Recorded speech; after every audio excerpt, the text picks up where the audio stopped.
अस्सलाम वालेकुम and ji good morning मुझे तमाम व्यूअर्स खे कीअं हो ठीक हो ख़ुशि हो ज़िंदगियूं कीअं आहिनि ज़िंदगियुनि में छा कुछ थी रहियो आहे छा कुछ न थी रहियो आहे छा कुछ अञा बि करिणो आहे हिन हफ़्ते जी जेका लिस्ट आई आहे हुन में कहिड़ियूं उहे शयूं आहिनि जेके वधीक क्रिएटिव आहिनि पोएं हफ़्ते जिथे असां हुआसीं छा उन हफ़्ते खां असां को हिकु स्टेप अॻियां वधाए सघिया आहियूं पंहिंजी ज़िंदगी में ज़रूर इहो चेक एंड बैलेंस रखंदा कयो बिकॉज़ इहो हिकु अहिड़ो प्रोसेस आहे हिकु अहिड़ो प्रोसीजर आहे जेको तव्हांखे हर ॾींहुं हिकु नई शइ करण जे लाइ मोटिवेट कंदो आहे ही उहो प्रोसीजर आहे जेको तव्हांखे यादि ॾियारींदो आहे अलार्म जीअं हूंदो आहे उहो अलार्म किथे क़रीब क़रीब तव्हांजे वॼाईंदो आहे ऐं तव्हांखे ॿुधाईंदो आहे त अञा बि ज़िंदगी में खोड़ कुझु आहे जेको तव्हांखे करिणो आहे ज़िंदगी में खोड़ कुझु अहिड़ियूं शयूं आहिनि जेके तव्हां गुज़िरियल हफ़्ते न कयूं आहिनि पर हीउ हफ़्तो हिकु दफ़ो ॿीहर तव्हांखे मिलियो आहे ऐं हिन हफ़्ते तव्हांखे हिकु दफ़ो ॿीहर उहे तमामु शयूं करणियूं आहिनि ताकी जेके शयूं जिथे रहिजी थियूं वञनि उन्हनि शयुनि खे अॻियां खणी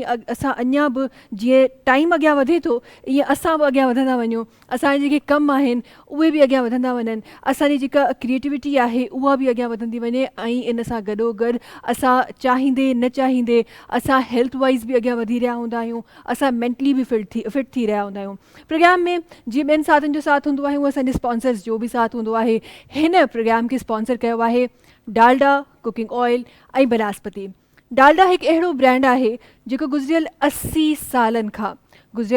सालनि खां असांजी मदर्स जी दिलि ते राज करे रहियो आहे डालडा पंहिंजी इंटरनेशनल टेक्नोलॉजी सां कई सालनि खां तव्हांजे ऐं मुंहिंजे घरनि में क्वालिटी जेका क्वालिटी आहे उहा बरक़रार रखण में कामयाबु थियो आहे डालडा जंहिंजे लाइ चवणु आहे जहाँ ममता वहाँ डालडा ऐं ममता त हर घर में नज़र ईंदी आहे इन सां गॾोगॾु हिन प्रोग्राम खे स्पॉन्सर कयो आहे GFS builders and developers GFS builders and developers उहो नालो आहे जेको हिकु मयारी प्रोडक्ट जेके आहिनि मयारी जेके घर आहिनि या मयारी जेके मॉल्स आहिनि उहे डिलीवर करण में हमेशह कामयाबु रहियो आहे GFS जा डिफरेंट प्रोजेक्ट्स असांखे नज़र ईंदा आहिनि जिन में अॼुकल्ह असांखे मॉल्स बि नज़र अची रहिया आहिनि अॼुकल्ह असांखे शॉप्स बि नज़र अची रहियूं आहिनि कुझु ॿिया प्रोजेक्ट्स आहिनि जेके recently GFS builders and developers मुतारिफ़ कराया आहिनि जेके घटि आमदनी वारे अफ़राद जे लाइ इलाही मुफ़ीद आहिनि त जी तव्हां अगरि घटि बि कमायो था त हाणे उहो ज़मानो न आहे जो तव्हां विसरी वञो त जी तव्हांजी कमाई घटि आहे त तव्हां कुझु वठी नथा सघो तव्हां न सिर्फ़ु GFS बिल्डर्स एंड डेवलपर्स खां घर बल्कि अहिड़ियूं शॉप्स बि वठी सघो था जंहिंसां पंहिंजो कारोबार हलाए सघो था गॾोगॾु असांजे हिन प्रोग्राम में हिकु ॿिए साथी जो साथ हूंदो आहे ऐं उहे आहिनि जी legal aid society legal aid society हिकु अहिड़ो नालो आहे जेके चवण जे लाइ त 9 to 5 हिननि जा लीगल एडवाइज़र्स हमेशह स्टैंड बाय हूंदा आहिनि त ख़ुदा न ख़ास्ता का अहिड़ी एडवाइस आहे जेका इमरजेंसी में या कॾहिं का अहिड़ी एडवाइस जेका तव्हां का शइ प्लान करे रहिया आहियो चाहे उहे प्रॉपर्टी रिलेटेड इशूज़ हुजनि या पोइ उहे इशूज़ हुजनि जेके असांखे डोमेस्टिक वायलेंस में अचनि था उहे इशूज़ हुजनि जेके चाइल्ड मैरिजिस में अचनि था अब्यूसिव मैरिजिस में अचनि था हिननि जी ही हेल्पलाइन तव्हांखे लीगल एडवाइस ॾियण जे लाइ हमेशह रेडी हूंदी आहे न सिर्फ़ु 9 to 5 बल्कि तव्हां अगरि चाहियो अगरि तव्हांखे सॼो ॾींहुं टाइम नथो मिले या तव्हां कॉल नथा करे सघो त तव्हां बाक़ी आवर्स में बि हिननि खे कॉल करे सघो था सुबुह जो 9 वॻे सभिनी खां पहिरीं हिननि जा नुमाइंदा तव्हांजी कॉल ॿुधंदा ऐं तव्हांखे कॉल बैक कंदा त हीउ कहिड़ो इदारो आहे हीउ कहिड़ो कॉल सेंटर आहे सिंध गवर्नमेंट ऐं लीगल एड सोसाइटी जो गॾिजल उन जी पार्टनरशिप सां हीउ इदारो क़ाइमु थियो आहे जेको तव्हांखे ऐं मूंखे न सिर्फ़ु लीगल एडवाइस बल्कि ज़रूरत पवण ते लीगल हेल्प बि ॾेई रहिया आहिनि गॾोगॾु जी प्रोग्राम में अचणु चाहियां थी अॼोको ॾींहुं इंशाल्लाह जीअं हमेशह ॾाढो ख़ूबसूरत गुज़रंदो आहे इंशाल्लाह अॼोको प्रोग्राम बि ॾाढो ज़बरदस्त गुज़रण वारो आहे छो त अञा स्टार्ट आहे जॾहिं बि हफ़्तो स्टार्ट थींदो आहे न त जॾहिं वीकेंड हूंदो आहे त ईअं लॻंदो आहे त ठीकु आहे जी हिकिड़ो पॉज़ आयो आहे ज़िंदगी में बट उन खां पोइ मंडे स्टार्ट थींदो आहे मंडे ईंदो आहे मंडे ॾींहुं तव्हां हिकु नई एनर्जी सां गॾु तव्हां पंहिंजे हफ़्ते जो स्टार्ट वठंदा आहियो देन ट्यूसडे आहिस्ता आहिस्ता आहिस्ता करे असां वरी वञी फ्राइडे ते पहुचंदा आहियूं त अञा मूंखे लॻे थो उन हैपनिंग वारी जेका एनर्जी आहे उन जो अञा असरु असां ते आहे बिकॉज़ ज़ाहिर आहे वीक जो ॿियो ॾींहुं आहे अचूं था पंहिंजे महिमाननि जी तरफ़ बि गॾोगॾु पंहिंजे हुन साथी जी तरफ़ जंहिंजे बिना मूंखे ईअं लॻे थो त मुंहिंजो को बि प्रोग्राम बल्कि को बि प्रोग्राम न सिर्फ़ु मुंहिंजो कंहिंजो बि को प्रोग्राम मूंखे ईअं लॻंदो आहे त किथे न किथे अधूरो हूंदो आहे। लाजू भाई जो साथ सां गॾु हूंदो आहे। अस्सलाम वालेकुम, कीअं आहियो? ठीकु आहियो? ख़ुशि आहियो? मां ठीकु आहियां। ज़िंदगी कीअं आहे लाजू भाई? ज़िंदगी ज़बरदस्त हली रही है। ज़बरदस्त हली रही है भाई, ये आज मज़ा आ रहा है आज। राजू भाई छा खाया है सुबह सुबह? मैं सुबह जो है ना सिर्फ एक एप्पल। एक एप्पल? हाँ, apple an apple a day keeps the doctor away. ये जी जी ये यार पोइ डॉक्टर परे थींदा त उन्हनि जी पोइ दुकान कीअं हलंदी उन्हनि जी? ठीक ठीक। अच्छा, इहा ॻाल्हि करण खां पहिरीं असां तव्हांखे यादि कराए छॾियूं त असां वटि बि हिकु डॉक्टर तशरीफ़ फरमा आहिनि। असां हिते जेके डॉक्टर तशरीफ़ फरमा आहिनि उहे, अच्छा असां नॉर्मली जनरल फिज़िशियंस जे बारे में इहो ॻाल्हाईंदा आहियूं त an apple a day keeps the doctor away, but actually जेका हिन वक़्तु असांजी डाइट आहे, जेका असांजी रूटीन आहे, असल में मूंखे त लॻे थो असां 4-5 एप्पल बि खाई वञूं तॾहिं वञी को असरु थिए, अदरवाइज़ असरु थियण वारो कोन्हे असांते। असां गॾु डॉक्टर हीरालाल लोहाना साहिब आहिनि जेके तशरीफ़ फरमा आहिनि, पाण जॾहिं पेशे सां साइकेट्रिस्ट आहिनि। अॼु ही जेको साइकेट्री जेको हिकु फील्ड आहे न, इन जी इम्पोर्टेंस जे बारे में बि डॉक्टर साहिब खां ॼाणंदासीं। गॾोगॾु उहे शयूं जेके तव्हां ऐं मां सम्झी नथा सघूं उन्हनि जे बारे में बि ॻाल्हाईंदासीं। अस्सलाम वालेकुम डॉक्टर साहिब, कीअं आहियो? ठीकु आहियो? ख़ुशि आहियो? तबियत ठीकु आहे?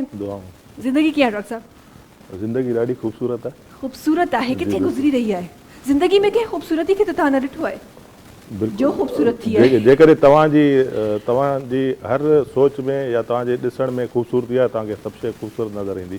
तंहिं करे ज़िंदगी खां वधीक ख़ूबसूरत शइ का आहे ई न। ज़िंदगी खां वधीक वाक़ई में ज़िंदगी एॾी ख़ूबसूरत शइ आहे, ऐं ही उहा शइ आहे जेका तव्हांखे हिकु दफ़ो ई मिलणी आहे। बिल्कुलु। हूअं असां वटि ॿियनि शयुनि जा ऑल्टरनेटिव्स हूंदा आहिनि न, हिन जो को ऑल्टरनेटिव न आहे। हीअ हिकु दफ़ा ई मिली आहे, भरपूर नमूने जियो, ख़ूबसूरती सां जियो, ऐं हर पल खे ज़ाहिर आहे अगरि असांखे ॾुख न मिलनि त पोइ असांखे ख़बर कीअं पवंदी सुख छा आहे। अगरि राति न हुजे त ख़बर कीअं पवंदी त ॾींहुं कीअं आहे। त सभु कुझु ज़िंदगियुनि में ईअं ई हलंदो रहंदो आहे। इहो सिर्फ़ु असां सां न थी रहियो आहे। जंहिं ॾींहं खां हिन दुनिया जो वजूद ठहियो आहे उन ॾींहं खां सभिनी सां ईअं थींदे रहियो आहे, पर असां वटि अॼु बि एग्ज़ाम्पल्स क़ाइमु आहिनि। अगरि असां पढ़ूं, अगरि असां सम्झूं। हिन तरफ़ वजूद आहे हिकु ॿिया महिमान सां गॾु तशरीफ़ फरमा आहिनि, ऐं लाजू भाई जो साथ हूंदो ई हूंदो आहे, पर अॼु हिकु ॿी आवाज़ आहे जेका सां गॾु तशरीफ़ फरमा आहे। माशाल्लाह काफ़ियुनि जॻहियुनि ते तव्हां हिननि खे ॾाढो ज़बरदस्त तरीक़े सां परफॉर्म कंदे ॾिसंदा हूंदो। ऐं अॼुकल्ह जेका असांजा सोशल मीडिया जा सेंसेशन बि वक़्तनि फ़वक़्तनि ठहंदा रहंदा आहिनि। असां गॾु हिकु ज़बरदस्त आवाज़ असां सां गॾु अब्दुल्ला बलोच साहब आहिनि जेके तशरीफ़ फरमा आहिनि। अस्सलाम वालेकुम। वालेकुम अस्सलाम। कीअं हो? ठीकु आहियो? ख़ुशि आहियो? जी अदी बिल्कुलु असां ख़ुशि आहियूं। तबियत ठीकु आहे? अल्लाह जो एहसान करम। ज़िंदगी कीअं आहे अब्दुल्ला साहब? अल्हम्दुलिल्लाह, शुक्र अल्लाह जो। किथे गुज़री रही आहे? कीअं गुज़री रही आहे? जी माशाअल्लाह, ज़िंदगी में ॾुख बि आहिनि, सुख बि आहिनि, माना गॾियल कमु आहे। ॾुख बि आहे, गॾियल कमु आहे। सही आहे जी। तव्हां कंहिं ते वधीक फोकस कंदा आहियो? हूंदा त सभिनी ज़िंदगी में, फोकस कंहिं ते घणो हूंदो आहे? छा आहे त ॾुख बि या हिकिड़ो इम्तिहान जेको ईंदो आहे, हूअं बि तव्हांखे ख़बर आहे सचे माण्हू जे मथां ईंदो आहे। ऐं इहो जेको आहे सो ॾुख सुख बि ज़िंदगी जा साथी हूंदा आहिनि, पर इंसान जा कुझु पंहिंजा बि जेके हूंदा आहिनि अमल, जंहिंजे करे उन्हनि ते काड़ी महल अची वेंदी आहे। बिल्कुलु। सो उन्हीअ जे करे कोशिशि माण्हू इहो करे, जेके बि ज़िंदगी जा माण्हू फ़ैसिला करे त सोचे सम्झी माण्हू करे। को बि क़दम ज़िंदगी में माण्हू खणे, ईअं न सुभाणे बाद में पछताइणो पए त मां हे क़दम कीअं खणी छॾियो। सलाह सवाब सां पंहिंजे सोचे सम्झी ज़िंदगी में को बि अहिड़ो क़दम आहे त माण्हू अहिड़े हिसाब सां खणे। बिल्कुलु बिल्कुलु। तव्हांखे हमेशह इहो सोचणु खपे त तव्हां ज़िंदगी में कहिड़ो क़दम खणो पिया, ऐं उन जा नुक़सानात कहिड़ा थींदा, पहिरीं खां अलर्ट रहणु ॾाढो ज़रूरी आहे। पर जे अगरि तव्हां खणी बि वञो था, चलो इन्हनि सभिनीनि शयुनि खां बि कॾहिं कॾहिं तव्हांखे न ख़बर हूंदी आहे, पर ज़िंदगी में तव्हां ग़लति क़दम खणी वेंदा आहियो। अगरि तव्हां खणी बि वेहो था त ज़िंदगी उते ख़तमु नाहे थियणी। जेसिताईं ही साह जी आख़िरी साह तव्हांजे अंदरि आहे, तेसिताईं ज़िंदगी हलणी रहणी आहे। तेसिताईं तव्हां वटि मौक़ा आहिनि ज़िंदगी खे तब्दील करण जा। इन सां गॾोगॾु हिकु ॿी महिमान आहे जंहिंजी तरफ़ मां वञणु चाहियां थी। ज़िंदगी जी मुश्किलातुनि जे बारे में असां ॻाल्हाए रहिया हुआसीं, ज़िंदगी जे तकलीफ़ुनि जे बारे में ॻाल्हाए रहिया हुआसीं। उते जिते तकलीफ़ूं असांखे नज़र अचनि थियूं, उन्हनि खे सॉल्व करण वारा माण्हू बि, उन्हनि खे सॉल्व करण वारियूं पर्सनैलिटीज़ बि असांखे नज़र अचनि थियूं। हिकु सोशल वर्कर्स सां गॾु जुड़ियूं आहिनि अॼोके प्रोग्राम में। ह्यूमन राइट्स ते काफ़ी सारियुनि जॻहियुनि ते हिननि कमु कयो आहे। कुझु ऑफिशियल डिपार्टमेंट्स आहिनि जिन खे हिननि सर्व कयो आहे। दरख्शा सुवाली साहिब असां सां गॾु आहिनि। अस्सलाम वालेकुम। वालेकुम अस्सलाम। कीअं हो? ठीकु आहियो? ख़ुशि आहियो? अल्हम्दुलिल्लाह ठीक ठाक। तबियत ठीकु आहे? बिल्कुल ठीक है। ज़िंदगी कीअं आहे दरख्शा साहिबा? मेरे नज़दीक ज़िंदगी जिंदा दिली का नाम है। वाह वाह। तो अब ज़िंदगी को खुश होके पॉजिटिव वे में लेके जो है चलना चाहिए। अप डाउन्स तो ज़िंदगी में आते रहते हैं, उनको आपने लेके चलना है।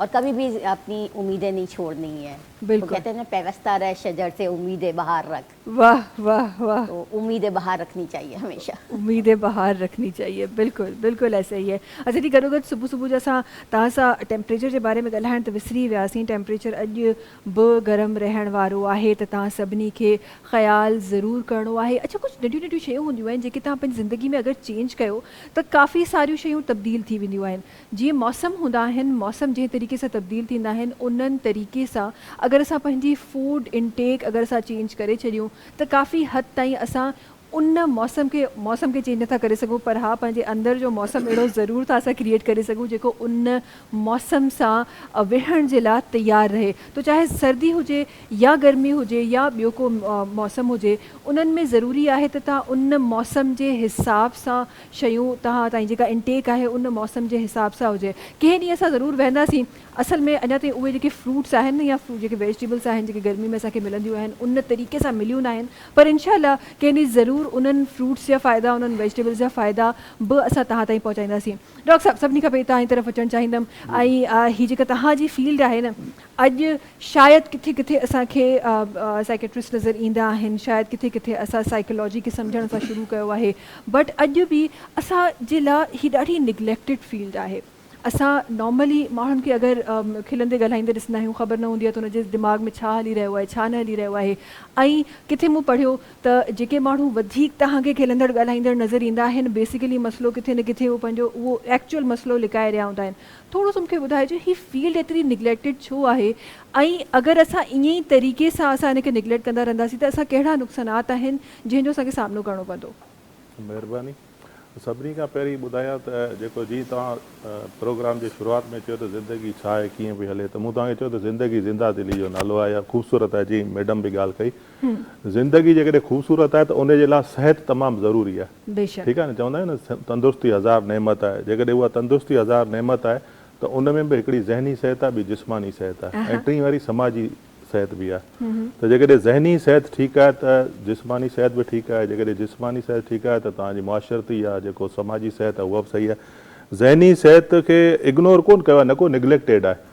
जीअं इंसान जो वजूद आयो तीअं असां सिर्फ़ु जिस्म ॾेई, छाकाणि त उहो वधीक जेको आहे तव्हांखे विज़िबल नज़र थो अचे आहे, पर ज़हन जेको असांजे अंदरि पियल आहे, दिमाग़ में पियल, असांजे खोपड़ी में पियल आहे, उनजी तमामु वॾी अहमियत आहे। उहो निगलेक्टेड न आहे। छाकाणि हिन फील्ड में जेके बि कमु कनि पिया कंसल्टेंट, जेके मेंटल हेल्थ ज़हनी सिहत सां वाबस्ता आहिनि, उहे जेके कमु कनि था पिया, उहे पंहिंजे तरफ़ां तमामु घणो जेको आहे सो अवाम जी आगाही लाइ या अवाम जी भलाई लाइ तमामु घणा हिन ते प्रोग्राम बि करे रहिया आहिनि। ऐं हुन पंहिंजी हुननि जो जेको आहे सो सम्झो त इहो उन्हनि जी हिकिड़ी ड्यूटी जो हिकिड़ो हिसो बि आहे त सिर्फ़ु जेको आहे सो इलाज करण सां गॾोगॾु पब्लिक अवेयरनेस बि तमामु हिकिड़ो वॾो हिकिड़ो जेको आहे सो रोल प्ले करे थी। बिल्कुलु बिल्कुलु। उनजे लाइ तव्हां ॾिसो त जेकॾहिं असां वटि असांजे मुआशिरे में इहा अॼु खां कुझु साल पहिरीं अञा ताईं सोशल स्टिग्मा आहे।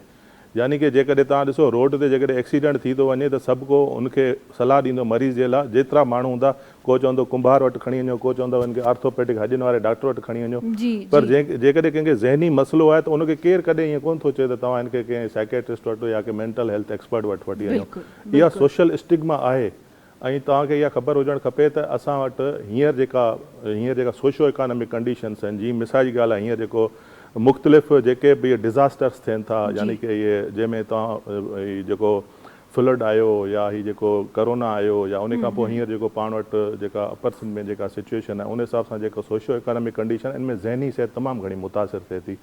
छाकाणि त जंहिं इंसान जी ज़हनी सिहत मुतासिर थिए थी उहो पोइ जिस्मानी तौर ते बि जेको आहे इन क़ाबिल नथो रहे त उहो जेको आहे माना हिकिड़ी जेका आइडियल या घुर्बल जेका रिक्वायरमेंट आहे ज़िंदगी जो जेको रोज़मर्रा जो मामूल आहे उनखे पूरो करे सघे।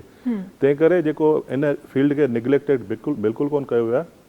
जॾहिं खां बि मेडिसन जी जेका फील्ड आहे, जंहिंमें असीं डॉक्टर मेडिसन जा डॉक्टर हूंदा आहियूं या फिज़िशियन हूंदा आहियूं, जॾहिं बि यानी कि इल्म तिब वजूद में आयो त उन सां गॾोगॾु ज़हनी सिहत बि तॾहिं खां ई वजूद में आयल आहे। ठीकु आहे, छाकाणि त ज़हनी सिहत बि हिकिड़ो हिसो आहे, जेका मेंटल हेल्थ आहे उहा बि उन हेल्थ जो हिकिड़ो हिसो आहे। पर असां वटि तव्हां ओवरऑल ॾिसो, जॾहिं हेल्थ जेका जनरल हेल्थ आहे उनजी सूरत हाल ॾाढी ख़राबु आहे, त मेंटल हेल्थ ते केरु थो तवजो ॾे। पर जेके इन सां वाबस्ता जेके बि इदारा आहिनि या जेके बि इन सां वाबस्ता कंसल्टेंट आहिनि, उहे सभु पंहिंजे पर में पंहिंजे पहुच जे हिसाब सां हर हंधि कमु कनि पिया।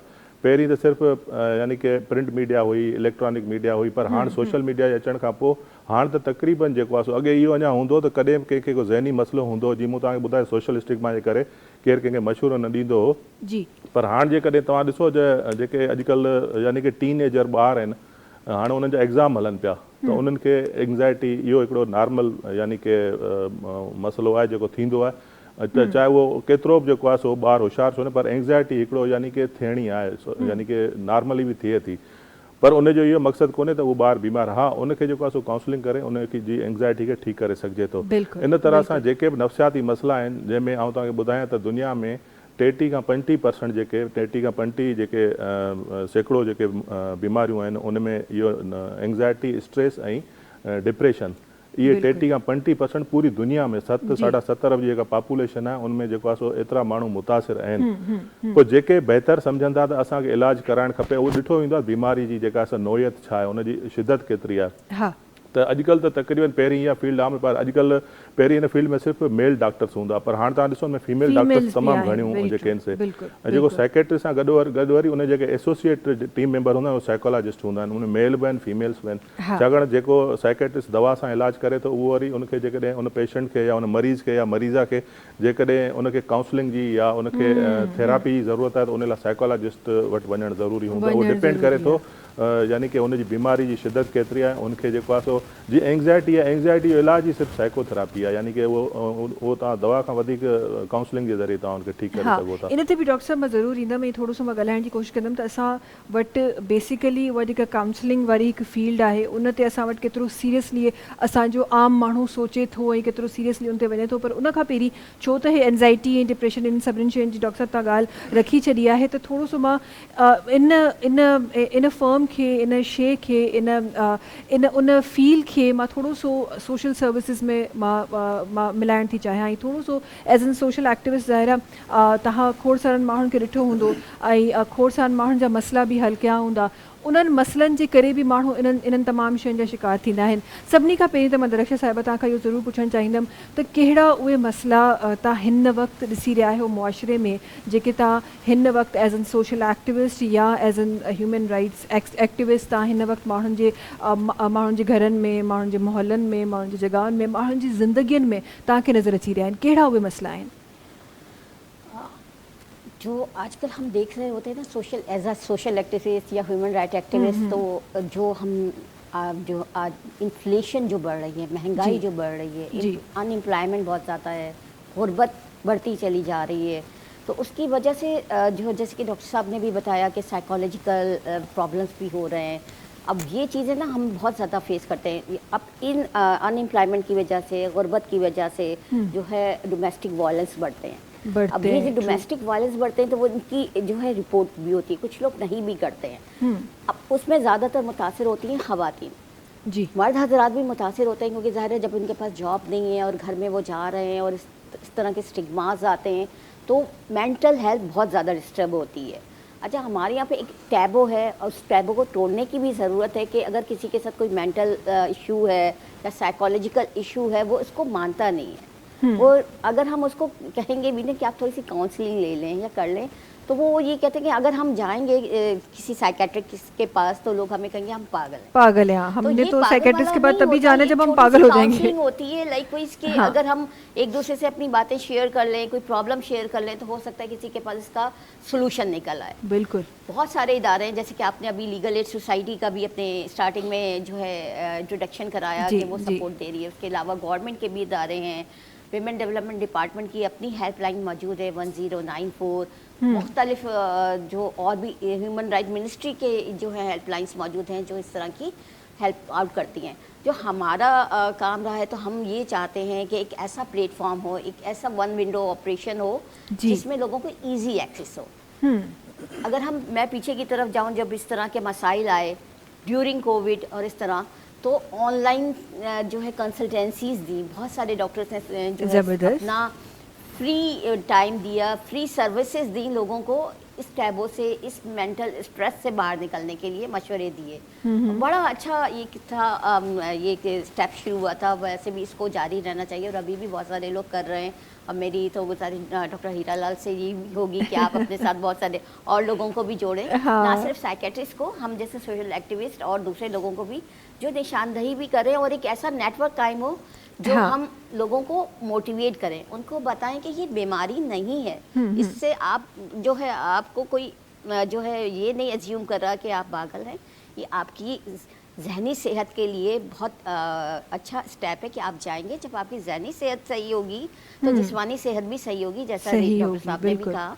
जब हमारी जहनी और जिस्मानी दोनों सेहत सही होंगी तो ही हम माशरे में एक मुफीद फ़र्द बन सकते हैं, अपना किरदार अच्छा अदा कर सकते हैं और जो आजकल के जो हालात चल रहे हैं ना, उनसे डटकर मुकाबला भी कर सकते हैं। मुकाबला भी कैसे, और कभी कभार ऐसा होता है कि असां नॉर्मली जॾहिं बि को मसलो हूंदो आहे त असां डॉक्टर वटि वेंदा आहियूं, असां के सर्जन वटि वेंदा आहियूं, असां उन हिसाब सां, ऐं इहे शयूं थींदियूं रहंदियूं आहिनि, उन हिसाब सां असां ज़ाहिर पंहिंजो ट्रीटमेंट्स बि कराईंदा आहियूं, असां मेडिकेशन बि वठंदा आहियूं, पर कॾहिं कॾहिं ज़रूरत सिर्फ़ु उन्हनि लफ़्ज़नि जी हूंदी आहे जेके शायदि असांखे मेंटल पीस ॾेई वञनि। सो काउंसलिंग ॾाढी इंपॉर्टेंट शइ आहे, असां उनखे ॾाढो माइनर शइ वठंदा आहियूं पंहिंजी ज़िंदगी में। काउंसलिंग न सिर्फ़ु डॉक्टर्स जी, के सोशल एक्टिविस्ट जी, तव्हांजे घर में को वॾो आहे उन जी कंहिं न कंहिं जी काउंसलिंग ज़रूरी हूंदी आहे ज़िंदगी में, जॾहिं बि तव्हांखे अहिड़े माहौल में तव्हां फासंदा आहियो या अहिड़े के प्रॉब्लम में फासंदा आहियो। वक़्तु आहे ब्रेक जो नाज़रीन, ब्रेक ते हलूं था, वापसि जी खोड़ सारियूं शयूं आहिनि, खोड़ सारियूं ॻाल्हियूं आहिनि, एंटरटेनमेंट खे बि हिसो ठाहिणो आहे पंहिंजे प्रोग्राम में, पर जी वक़्तु आहे ब्रेक जो। तव्हां सां मुलाक़ात कयूं था नंढी कमर्शियल ब्रेक खां पोइ।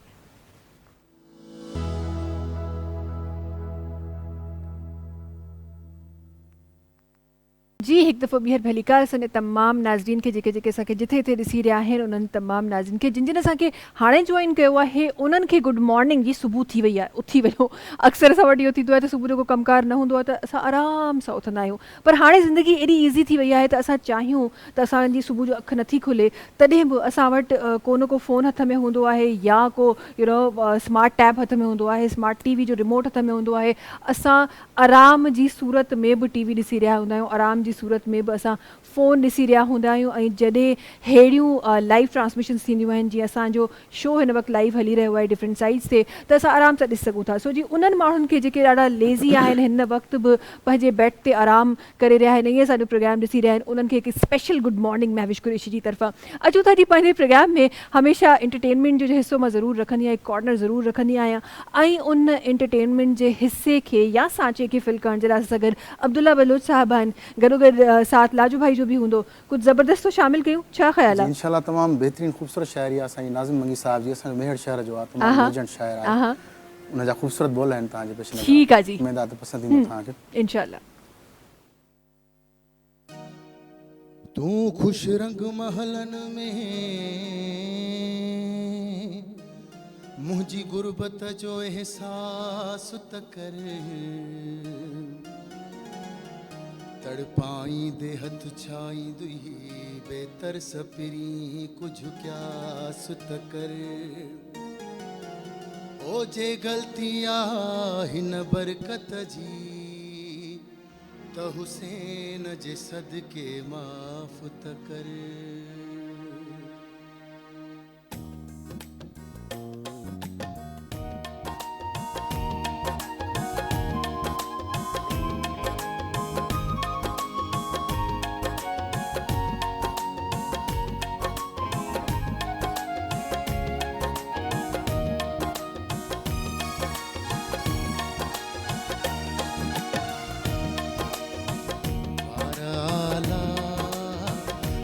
कुल्हन ते तूं सवारे बिछदे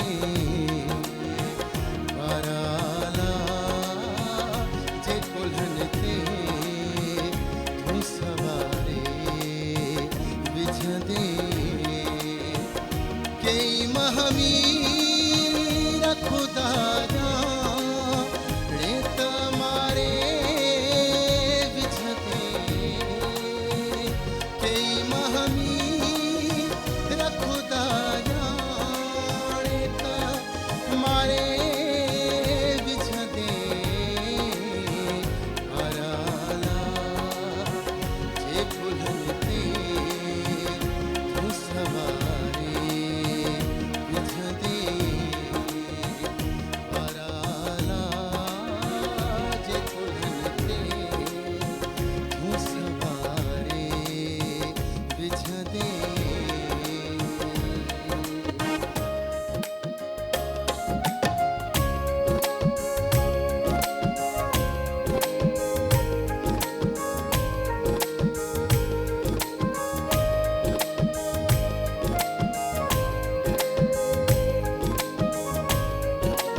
कुल्हन ते तूं सवारे विझंदे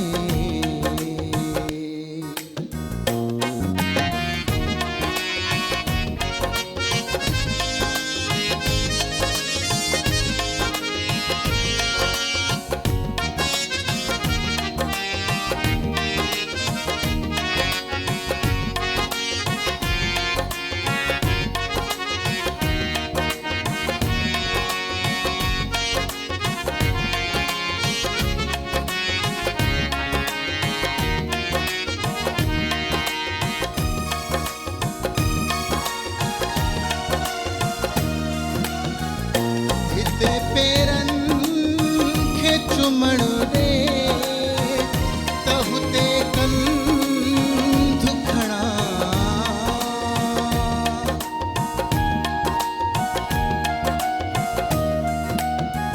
हिते पेरनि खे चुमण ॾे त हुते कनि दुखणा थोरी तकलीफ़ फसा तकलीफ़ रसवारे विझंदे थोरी तकलीफ़ फसा तकलीफ़ रसवारे विझंदे कई महामीर खुदा जा रेत मारे विझंदे आराला जे कुल्हन ते तूं सवारे विझंदे आराला जे कुल्हन ते तूं सवारे विझंदे ज़बरदस्त ज़बरदस्त ज़बरदस्त। अच्छा भाई ही हिकिड़ी ॻाल्हि त मूंखे ॿुधायो अब्दुल्ला साहब, ही अक्सर त तव्हां सिंगर आहियो माशाल्लाह सां, हिकु अरसे खां तव्हां परफॉर्म करे रहिया आहियो। हिकिड़ी ॻाल्हि त ॿुधायो, हिकु सवाल आहे मुंहिंजो, जवाबु ॾियो। मुंहिंजे ख़्याल में तक़रीबन सभिनी माण्हुनि जो इहो सवाल हूंदो, ही सभु गाना अची उन ते मोहबत ते अची छो अटकंदा आहिनि? जी मोहबत ते बि अटकंदा आहिनि। बहरहाल अगरि जॾहिं माण्हू हुनखे छिके थो न छिके सघे थो, आहे हिकिड़ो मौज़ू। मोहबत त माना हर कंहिंसां थी सघे थी, इहे न आहे त इश्क हुजे सिर्फ़ु कंहिंसां, माउ सां थी सघे थी मोहबत, बचनि सां थी सघे थी मोहबत। हीअ जेको गाना एॾा घटि छो आहिनि? जी इहो ई त मुंहिंजो सवाल आहे। मोहबत जॾहिं एॾी वसी आहे त असां रुॻो महबूब लाइ गाना छो लिखंदा आहियूं? ईअं छो आहे? बहरहाल इहो आहे जो माना हिकिड़ो हर कंहिंजी पंहिंजी हिकिड़ी सोच हूंदी आहे। हा महबूब त हाणे लाज़मी आहे, महबूब हिकिड़ो सची जेकी मोहबत आहे जंहिंसां इंसानु करे थो। हक़ीक़त पुछो त प्यार बिना दुनिया बि अधूरी आहे न। हर इंसानु आहे जंहिंजी कंहिंसां न कंहिंसां दिलि अटकियल हूंदी आहे। हा हा पोइ ज़ाहिरी आहे कहिड़े बि हिसाब सां हुजे, मोहबत ज़रूरी आहे इंसान जी हिते ज़िंदगी केतिरी में। दफ़ा अटकी आहे?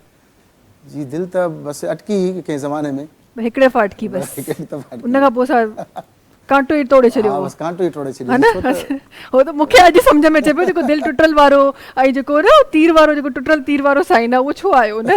न अब्दुल्ला साहब, ईअं जी, ई ईअं कुझु थियो ज़िंदगी में? हा अहिड़े हिसाब सां, अहिड़े हिसाब जी हिसाब इहो ई हुयो। हिसाब इहो ई हो, बसि हिसाब इहो ई हो। घणो असां हिसाब किताब ते वञूं नथा त पुराणियूं ॻाल्हियूं साम्हूं अची वेंदियूं। जी, जी, न घणो असां हिसाब नथा कयूं, असां बसि इन हिसाब में सही हो जेको हींअर थी रहियो आहे।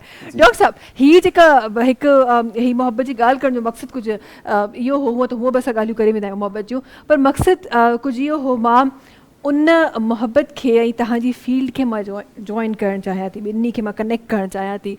असां अक्सर ॾिठो आहे हिकु ॾाढो कॉमन सो कॉन्सेप्ट आहे जेको असांखे नज़र ईंदो आहे, स्पेसिफिकली उन्हनि जॻहुनि ते जिथे शायदि एजुकेशन घटि आहे। असां अक्सर ॾिसंदा आहियूं जॾहिं बि हिकु को टीनेजर आहे, असांखे नज़र ईंदो आहे उनजी कंहिंसां अटैचमेंट थींदी आहे, उनखे तव्हां मोहबत जो नालो ॾियो, इश्क जो नालो ॾियो या सो एंड सो, पर उहा जेका अटैचमेंट नज़र ईंदी आहे उहो या त उन माण्हू खे सुधारींदी आहे या त बिगाड़ंदी आहे। मेंटली थोरो सो मां इनखे कनेक्ट करणु चाहियां थी।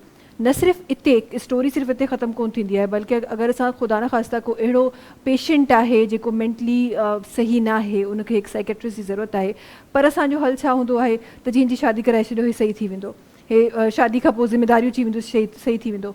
इहा जेका प्रैक्टिस असां वटि आहे, इन जे बारे में छा चवंदो तव्हां? इन में ॾिसो, जेको सभिनी खां पहिरीं जॾहिं तव्हां टीनेजर जी ॻाल्हि कई न, ॿारनि जी ॻाल्हि कई, सही आहे, त उन में जेकॾहिं तव्हां जेका ॻाल्हि सुवालु पुछो त जेको हिन जी शादी कराए छॾियो त ठीकु थी वेंदो, पर जेकॾहिं हू माइट पाण पॉज़िटिव माइंडेड आहिनि, यानी हुननि जी सोच तब्दीली ज़हनी सोच जेकॾहिं सुठी आहे, पॉज़िटिव आहे, जेकॾहिं हू पंहिंजी हू पाण में न्याणी वारा आहिनि त हू ॿिए जी न्याणी खे पंहिंजो न्याणी सम्झी जेकॾहिं यानी की हू ईअं सोचींदा या सम्झंदा त पोइ मुंहिंजे ख़्याल में उहे अहिड़ी ॻाल्हि कोन कंदा। छाकाणि जेका पराई न्याणी तव्हांजी नुंहुं थी ईंदी, मिसाल जी ॻाल्हि आहे त उहा उनखे पोइ जेकॾहिं सुभाणे तव्हांजी न्याणी जे लाइ पोइ तव्हांजो छा डिसीशन हूंदो या फ़ैसिलो हूंदो। जेकॾहिं तव्हांजी सोच थोरी तव्हांखे पॉज़िटिव रखणी पवंदी, तव्हां जीअं पंहिंजे औलाद खे सम्झो था, जीअं पंहिंजनि ॿारनि खे सम्झो था या पंहिंजनि न्याणियुनि ऐं पुटनि खे सम्झो था, अहिड़े नमूने सां माना असल में छा आहे त इहो त जेको आहे सो नेचुरल फिनामिना आहे, जेको नुंहुं आहे न उहा कॾहिं धीउ नथी थी सघे। तंहिं करे जेकॾहिं तव्हां नुंहुं खे बि धीउ वांगुरु सम्झंदा त पोइ मुंहिंजे ख़्याल में पोइ जहिड़ा झगड़ा थींदा ई कोन। पर इहो थियणो आहे न, जेकॾहिं तव्हां धीउ खे धीउ सम्झो था ऐं नुंहुं खे बि धीउ सम्झो त पोइ मुंहिंजे ख़्याल में पोइ इहो कॾहिं कोन्हे। जेकॾहिं तव्हांजी धीउ जे लाइ तव्हांजी सोच हूंदी त जेकॾहिं मिसाल जी ॻाल्हि आहे, जेकॾहिं साम्हूं ॿी का पार्टी आहे, उहा तव्हां उनजो पुटु अहिड़ो हुजे, उनखे तव्हां पंहिंजी धीउ ॾींदव? जेकॾहिं तव्हां माइट आहियो, परवरिश ॿार जी अहिड़ी करियो जो यानी की हू नंढे हूंदे खां ई वठी जेको आहे न पंहिंजूं ज़िमेदारियूं महसूसु करे। जेकॾहिं हुनजे घर में उन ॿार जी छोकिरे जी जेको यानी की आहे उनजी जेकॾहिं भेण आहे त उनजी भेण जो जेकॾहिं हुनखे अहसासु आहे त हू पराए जी ॼाई खे बि जेको आहे न उन तरह सां इज़त ॾियणु खपे जेका हू पंहिंजी भेण जे लाइ सम्झे थो। ठीकु आहे। तंहिं करे असांजी असल में छा आहे त जेको ज़हनी सिहत आहे न, ज़हनी सिहत सिर्फ़ु तव्हांखे परवरिश जे दौरान नथी, पर जॾहिं तव्हां जंहिं माहौल में रहो था, उथो था, विहो था, या जिते तव्हां तालीम पिरायो था न, हर हंधि असांखे जेको आहे न, हाणे तव्हांखे हिकिड़ो नंढिड़ो मिसाल थो ॾियां। असां वटि तव्हां हींअर शहर तव्हां हींअर ई निकिरंदो न, तव्हांखे हर हंधि गंद किचिरो सभु कुझु नज़र ईंदो न।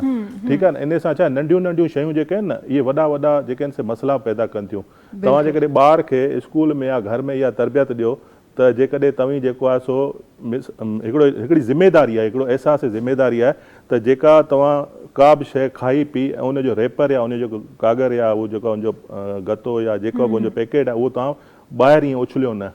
जेकॾहिं किथे डस्टबिन न आहे, ऐं हिकिड़ो इहो नंढिड़ो मिसाल ॾियां थो माना परवरिश जे हिसाब सां ज़िमेदारी जो, जेकॾहिं तव्हां घर में सफ़ाई रखो था त ॿाहिरि बि तव्हां जेको पाड़ो आहे, उन खां पोइ वरी तव्हांजी कम्यूनिटी आहे या तव्हांजो शहर आहे, उनखे बि तव्हां घर वांगुरु जेकॾहिं सम्झंदा, पॉज़िटिव सम्झंदा त जेकॾहिं जेको रेपर आहे, ख़ाली रेपर, यानी का बि शइ खाइण खां पोइ उहो तव्हां जेकॾहिं डस्टबिन नज़र न ईंदी, तव्हां पंहिंजे जेब खे जेको आहे न, खीसे खे तव्हां डस्टबिन ठाहे पोइ जिते तव्हांखे डस्टबिन नज़र अचे उहो उते विझी छॾियो। इन सां आउं हिकिड़ो पिलागर्स ऑफ पाकिस्तान जो फाउंडर बि आहियां। उनजो इहो मक़सदु आहे पिलागर्स, पीस आहे पिलागर्स। ठीकु आहे न। त उन में इहो आहे त असीं जेको सुबुह जो जेॾीमहिल वॉक ते वञूं था, असां छा कंदा, असां कॾहिं ई न चवंदा यार हिते सफ़ाई वारो कोन आयो। असां छा कंदा, जेके रस्ते ते असांजे जितां लंघूं था त उते जेकॾहिं उहे गंद किचिरो पियल आहे त असां हिकिड़ी गॾु पाण सां गॾु का शापर या का अहिड़ी थैली खणूं जंहिंमें उहो विझंदा वञूं। पोइ जिते इहा जेकॾहिं तव्हां पाण ॿिए खे माना ॾोह ॾियण जे बजाए जेकॾहिं तव्हां पंहिंजे पाण खां इनकलाब हमेशह पंहिंजी ज़ात खां शुरू कयो। ठीकु आहे न। ॿिए खे टीज़ करण या ॿिए खे ते तनक़ीद करण जे बजाए जेकॾहिं तव्हां पाण ई उहा शइ शुरू करे छॾियो त उन सां हींअर तव्हां ॾिसो गर्मी केतिरी आहे या गर्मी छो थी आहे। हर को इंसानु चाहे थो त आउं किथे छांव में वञी बीहां या छांव में गाॾी बीहारियां या पाण बि उते वञी विहां। पर जेकॾहिं हर इंसानु हिकिड़ो ॼणो 25 करोड़ पॉपुलेशन आहे न, उनमां ॿारनि समेत तव्हां जेकॾहिं हिकिड़ो माण्हू हिकिड़ो ॿूटो पोखे त उहो सुभाणे वॾो वणु थींदो। उन वण जा केतिरा फ़ाइदा आहिनि। उन वण जा ज़हनी सिहत ते फ़ाइदा आहिनि, जिस्मानी सिहत ते फ़ाइदा आहिनि ऐं माहौलियाती तौर ते तमामु घणा फ़ाइदा आहिनि। ठीकु आहे। जंहिंजे करे जेको गर्मी पद वधी वियो आहे उहो असां उनखे घटि बि करे सघूं था। तव्हां ॾिसो त हेतिरो वॾो शहर आहे पर तव्हांखे किथे बि का जेको आहे न उहो ॼणी वणकारी या ॿूटा नज़र न ईंदा। असांजी इहा असां शुरू खां वठी कैंपेन हलायूं पिया इहा, छाकाणि त असां मुख़्तलिफ़ ऑर्गनाइज़ेशन सां गॾु असीं ट्री प्लांटेशन जो बि कमु करियूं पिया। उनमें असीं साल में 3-4 दफ़ा जेको आहे सो ॿूटा हणंदा आहियूं। पोइ जेके ख़राबु थींदा आहिनि उन्हनि जी संभाल बि असीं पाण ई कंदा आहियूं। जंहिं पाड़े में हणंदा आहियूं उन पाड़े जी जेका उन ते यूनियन कमेटी आहे जेको बि उते चङा उन्हनि जे हवाले कंदा आहियूं, उन्हनि खे असीं इन्वॉल्व कंदा आहियूं उनमें। इवन असां जिते रहूं था उते बि असीं ॿारनि खे इन्वॉल्व कंदा आहियूं, उन्हनि खां ॿूटा लॻाराईंदा आहियूं। त जी इहे ऐं ॿियो हिकिड़ी ॿी वॾी ॻाल्हि ऐं हिन प्लेटफॉर्म तां इहा बि चवणु चाहींदुसि त ॿारनि खे हमेशह पॉज़िटिव एक्टिविटी सेखारियो त उहो ज़हनी, जिस्मानी, समाजी ऐं उन सां गॾोगॾु माहौलियाती तौर ते उहे जेके आहिनि से उन्हनि जा दोस्त थियनि। यानी की जेकॾहिं तव्हां कंहिंजी बि सालगिरह मल्हायो था या कंहिंजी शादी जी सालगिरह आहे, उनजी ॼमण जी तारीख़ आहे, उनजी सालगिरह तव्हां उन ते केक जे बजाए भले केक बि कटियो पर उन सां गॾु हिकिड़ो ॿूटो ज़रूरु पोखियो। ॿूटो ज़रूरु पोखियो। इहो माना हितां हिकिड़ो पर्सनल हम्बल रिक्वेस्ट कंदसि सभिनी खे, छाकाणि त असांखे हींअर तमामु घणी माहौलियाती जेका अणबराबरी थी आहे इन जी असांखे बराबरि करण जे लाइ तमामु घणी सख़्तु ज़रूरत आहे। केक भले कटियो, उनमें तव्हीं भले उहे केक उनजे मुंहंनि ते हणो चाहे कुझु बि करियो, पर उन सां गॾोगॾु हिकिड़ो ॿूटो ऐं तव्हां जिते वञो था त का बि गिफ्ट ॾियण जे बजाए या बुके ॾियण जे बजाए तव्हां हुनखे हिकिड़ो ॿूटो गिफ्ट कयो बाबा हीउ तूं जेको आहे सो पंहिंजे नाले सां हणी छॾ, त उन सां इहो थींदो त असांजो माहौल सही थींदो, माहौल सही थींदो त असांजी ज़हनी सिहत सही थींदी, ज़हनी सिहत सही थींदी असांजी जिस्मानी सिहत, ऐं उन सां गॾोगॾु असीं समाजी तौर ते बि असीं बाक़ाइदे जेको आहे न किथे बिना पखे जे वेही वण जे हेठां बि को प्रोग्राम या मीटिंग करे सघूं था। इहे जेके शयूं आहिनि न जेकॾहिं तव्हां शुरू खां वठी पॉज़िटिव परवरिश कराईंदा माइट, ऐं जेको इन खां पोइ जेकॾहिं तव्हां वरी हीअ हाणे डिघी ॻाल्हि थी वई त आउं तव्हांखे ॿुधाईंदुसि त ज़हनी सिहत खे बिना दवाउनि जे ठीकु कीअं रखिजे उहो आउं तव्हांखे तरीक़ो ॿुधाईंदुसि। ज़रूरु असां तव्हां खां पुछंदासीं। ऐं इहा तव्हां ॾाढी इंपॉर्टेंट ॻाल्हि कई आहे त असां नेचर खां ॾाढो परे थी विया आहियूं, नेचर सां कनेक्ट करणु ॾाढो ज़रूरी हूंदो आहे। पहिरीं दौर में जेको वॾनि खां ॿुधियल आहे त पहिरीं दौर में जॾहिं तव्हां एंटरटेनमेंट जे नाले सां तव्हां ॿाहिरि वेंदा आहियो, तव्हां पार्क्स में वेंदा हो, तव्हां खेतुनि में वेंदा हो, ॻोठनि में, हाणे उहा नेचर ॾाढी परे थी वई आहे। हाणे असांखे एंटरटेनमेंट खपे त असांखे गेमिंग ज़ोन में हलिया वेंदासीं, असांखे एंटरटेनमेंट खपे त असांजी मूवी नाइट प्लान करे छॾंदासीं। सो जी इहो तक़रीबन जेको आहे उहो उपतड़ हिकु साइकिल आहे जेको हली पियो आहे, जंहिंखे वराए सां रिवर्स वारे साइकिल में असांखे वञिणो आहे ताकी ही जेतिरियूं बि बीमारियूं, न सिर्फ़ु मेंटल हेल्थ बल्कि जेतिरियूं बि बीमारियूं आहिनि, जेतिरियूं बि असांजी फिज़िकल हेल्थ बि, असांजी न सिर्फ़ु मेंटल हेल्थ बल्कि फिज़िकल हेल्थ, असांजो कनेक्शन माण्हुनि सां कनेक्शन, रिलेशन्स में कनेक्शन, इहे जेतिरे बि इफेक्ट थी रहिया आहिनि उन्हनि शयुनि खां असां बची सघंदासीं। तव्हांजी तरफ़ दरख्शा साहिबा अचणु चाहींदमि, ऐं कुझु ॻाल्हियूं मां तव्हां जूं बि शामिलु करणु चाहियां थी। ऐं हिते असां थोरी देरि पहिरीं जीअं असां ॻाल्हाए रहिया हुआसीं ऐं उन्हनि शयुनि जे बारे में असां ॻाल्हाईसीं, हीउ हिकु जेको एक्ट आहे मुंहिंजे ख़्याल में इहो थोरो सो उन्हनि जॻहुनि ते बि अप्लाई थिए थो जिते असां जीअं पहिरीं मां डॉक्टर साहिब खां ॻाल्हि कई त जीअं असां वटि इहो मसइलो हूंदो आहे त जीअं हे सही न पियो करे या उहो न पियो करे, जीअं हिनखे ज़िमेदारी ॾेई छॾियो, हीअं करे छॾियो। इहे शयूं न सिर्फ़ु इते पर असांखे हर जॻहुनि ते नज़र ईंदियूं आहिनि। असांखे हर जॻहुनि ते उहे शादियूं जेके शायदि न थियणु खपनि पर असांखे थींदे नज़र ईंदियूं आहिनि, उहे शादियूं जेके कॾहिं जहेज़ जे लालच में त कॾहिं सेलिंग एंड परचेज़िंग जे ख़ुदा न ख़ास्ता लालच में असांखे उहे शयूं नज़र ईंदियूं आहिनि। तव्हां एज़ एन एक्टिविस्ट केतिरियूं इहे शयूं ॾिसो था, या केतिरियूं तव्हांखे लॻे थो त उन ते कमु करण जी असांखे ज़रूरत आहे? जी, ये तो बहुत एक बड़ा टैबू भी एक मसला अभी है कि कम उम्र की शादी ना, तो वो अब एक बात मैं यहाँ पे अप्रिशिएट भी करूँगी। सूबा सिंध एक हमारा एक ऐसा सूबा है जिसमें सबसे ज़्यादा प्रो वुमेंस लॉ और एक्ट जो है पास हुए हैं, जिसमें कम उम्र की शादी का भी एक्ट है जिसके तहत जो है 18 साल की उम्र कर दी गई है, जिसमें लड़की और लड़की की दोनों की कि 18 साल से कम उम्र लड़के और लड़की की शादी नहीं हो सकती, बिल्कुल। लेकिन मसला सारा ये है कि फिर दूसरी तरफ ये होता है कि सिंध में हुआ है, अभी रिसेंटली मेरी नॉलेज में आया कि केपी के गवर्नमेंट ने भी इसको अडॉप्ट कर लिया, ये एक्ट पास कर लिया है। बाकी और पाकिस्तान के मुख्तलिफ सूबों में इस पर जो है कंसल्टेशंस चल रही हैं, मुहिम चल रही हैं कि ये चीज़ इस पर हो जाए। लेकिन एक तरफ लोग कहते हैं कि अगर सिंध में ये एक्ट पास हुआ है, लेकिन सबसे ज़्यादा जो केसेस कम उम्र की शादी के नज़र आते हैं वो सिंध में ही आते हैं। ऐसे ही है। लेकिन मसला क्या है? मसला ये होता है कि एक तो उसमें फोर्स मैरिजेस का भी फैक्टर आ जाता है कि जो है ज़बरदस्ती की शादी है, फोर्स का जो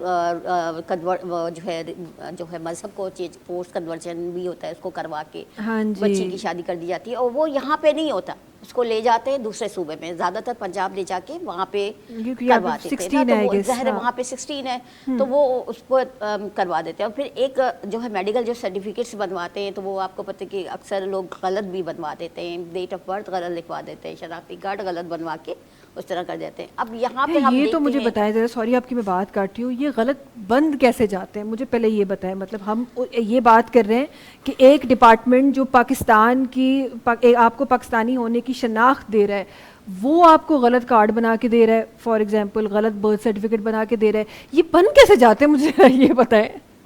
देखने सुनने में तो हमें भी आता है, बाज़ दफ़ा ऐसा भी होता है कि शुरू में ही, या जैसे जब वो बनवाने जाते हैं ना, बे फॉर्म वगैरह बनवाने जा रहे हैं या बर्थ सर्टिफिकेट बनवाने जा रहे हैं, तो उसमें ही उम्र गलत लिखवा देते हैं, उसके थ्रू भी बन जाते हैं। और आप बहुत सारे चैनल्स हैं और आपको पता है कि यहाँ पे ओपन हो जाएगा तो अंदर कुछ हमें तो नहीं, हमें आप बताएंगे, हमें नहीं पता, हमें बताएं। मैंने भी कभी, लेकिन मैंने देखे हैं, लोगों से सुना भी है, तो कुछ एजेंट्स होते हैं वो आपसे पैसे वगैरह लेके वो बनवा देते हैं कि चले हम आपको काम करवा देते हैं, लेकिन वो कभी कभी पकड़े भी जाते हैं क्योंकि वो एक्चुअल नहीं होते ना, गवर्नमेंटल डिपार्टमेंट से नहीं होते, वो जाली कागजात होते हैं, वो एक नज़र में देखने में वो लग तो असली ही रहे होते हैं, लेकिन होते एक्चुअल में वो असली नहीं होते हैं। तो इस वजह से ऐसा हो जाता है। लेकिन एक तरफ हम ये भी देखते हैं कि देखिए इस कम उम्र की शादी होने में या इस तरह के जो केसेस सामने आ रहे हैं उसमें हमारा भी हाथ शामिल है ना।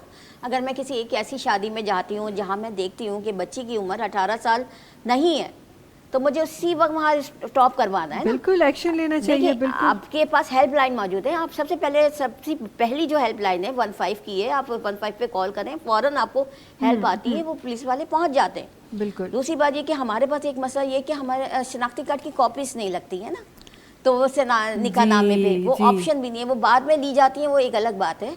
तो अभी जैसे लीगल एड सोसाइटी का जब जिक्र हो रहा है तो मैं भी इनके साथ कुछ वॉलेंट्री काम कर रही हूँ। तो हम भी मैट्रिमोनियल पर काम कर रहे हैं, निकाह नामे की अवेयरनेस सेशन देते हैं, कम्युनिटी पे जाके देते हैं। क्योंकि मैं समझती हूँ कि अगर हम ये सारी चीज़ें एक 5 स्टार होटल में जाके किसी बड़ी इन्वायरमेंट पे जाके हम जाके बात करते हैं तो वो हमारे पास आती हैं, हम उधर से लर्न करते हैं, फिर हमारा एक जिम्मेदारी है कि हम उसको आगे पहुंचाएं, तो हम उसको कम्युनिटी में ले जाके पहुंचाते हैं। बहुत से लोग ये भी सवाल करते हैं कि बड़े बड़े होटलों में ये सारे करने की क्या फ़ायदा होता है। हाँ।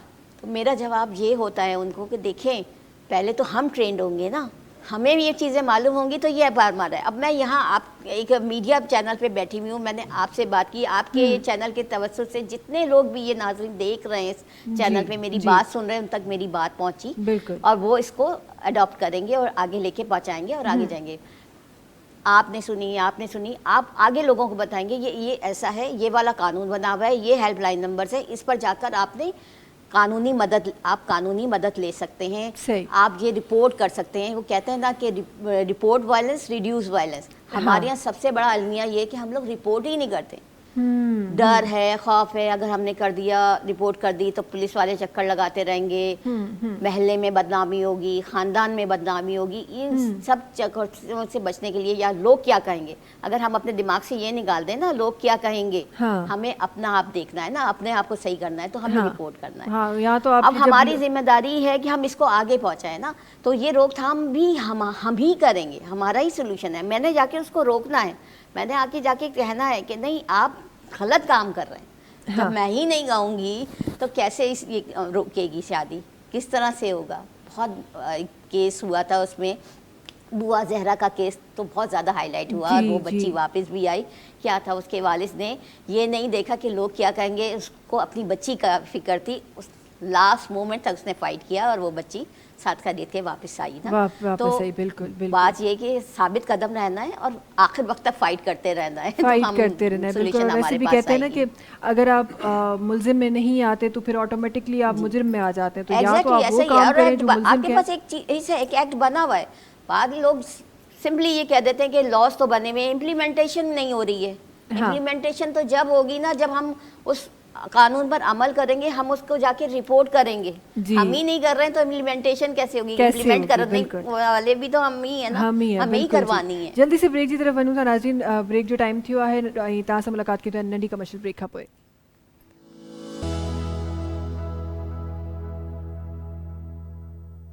जी वेलकम बैक। अच्छा जी, ॻाल्हियूं त ॾाढी ख़ूबसूरत थी रहियूं आहिनि ऐं हीउ जेको वक़्तु ख़ूबसूरती सां तव्हांजो ऐं मुंहिंजो गॾु गुज़री रहियो आहे, आई एम श्योर त तव्हां उन्हनि शयुनि सां उन्हनि ॻाल्हियुनि सां ज़रूरु किथे न किथे कनेक्ट कंदा हूंदो, बिकॉज़ ही उहे ॻाल्हियूं आहिनि जेके तव्हांजी मुंहिंजे अरीब क़रीब ई थी रहियूं आहिनि। बसि मसइलो इहो आहे त जेॾीमहिल कंहिं अहिड़ी ॻाल्हि जो वक़्तु ईंदो आहे ओॾीमहिल या त असां पंहिंजी अखियुनि ते हथु रखी छॾींदा आहियूं, या त कननि ते, या त पोइ ज़ुबान ते हथु रखी छॾींदा आहियूं। अगरि इहे उन टाइम ते असां इस्तेमालु कयूं न जंहिं टाइम ते कंहिंजी गिला करण लाइ असां वेंदा आहियूं या ॿियो कोई अहिड़ो एक्ट करण लाइ वेंदा आहियूं, त ॾाढी ज़बरदस्त ॻाल्हि आहे। बट द मोमेंट तव्हां अहिड़ो कुझु ॾिसो था जंहिं ते एक्चुअली तव्हांखे एक्शन करणु खपे त प्लीज़ डू स्पीक, बिकॉज़ थी सघे थो तव्हांजे कुझु ॻाल्हाइण सां या तव्हांजे कंहिं एक्ट सां कंहिंजी ज़िंदगी सवरजी वञे। अच्छा जी, जल्दी सां मां अचणु चाहियां थी जनाब जी तरफ़। अब्दुल्ला बलोच साहिब सां गॾु आहिनि ऐं ज़ाहिरा गॾो गॾु एंटरटेनमेंट जो सिलसिलो बि असां पंहिंजे प्रोग्राम में गॾो गॾु हलंदो रहंदो इंशाअल्लाह। जल्दी सां कुझु शामिल कयूं। हाँ जी, तमामु ख़ूबसूरत गीत आहे सिंध धरती जे हवाले सां साईं नियाज़ ढोंकी साहब जो शाइर आहे। ज़बरदस्त ज़बरदस्त जी। जाग भिटाई घोट तोखे सिंधड़ी थी सडड़ा करे, मरन कुमारियूं मझकार बाबुआ हिन कोट ओ अचत तुंहिंजी होट ॾाढनि खे ॾारे विझूं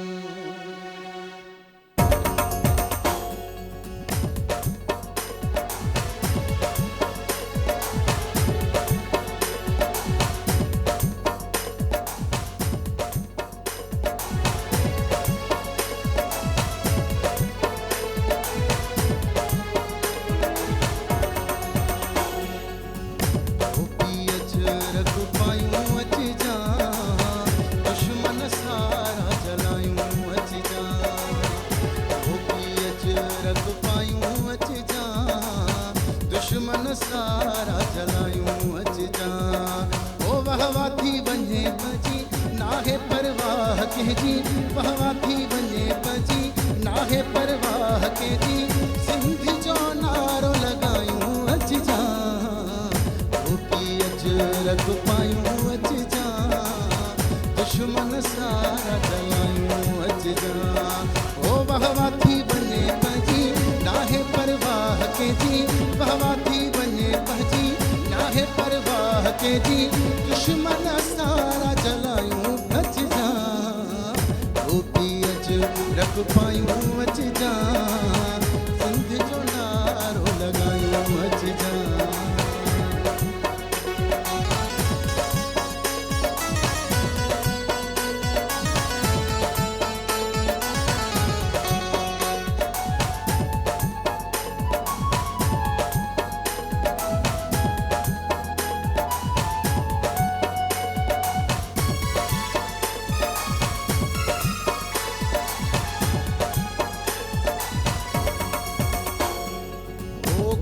भिटाई सचल सेवाणी सॾु कंदे थी दई सॾ में साणी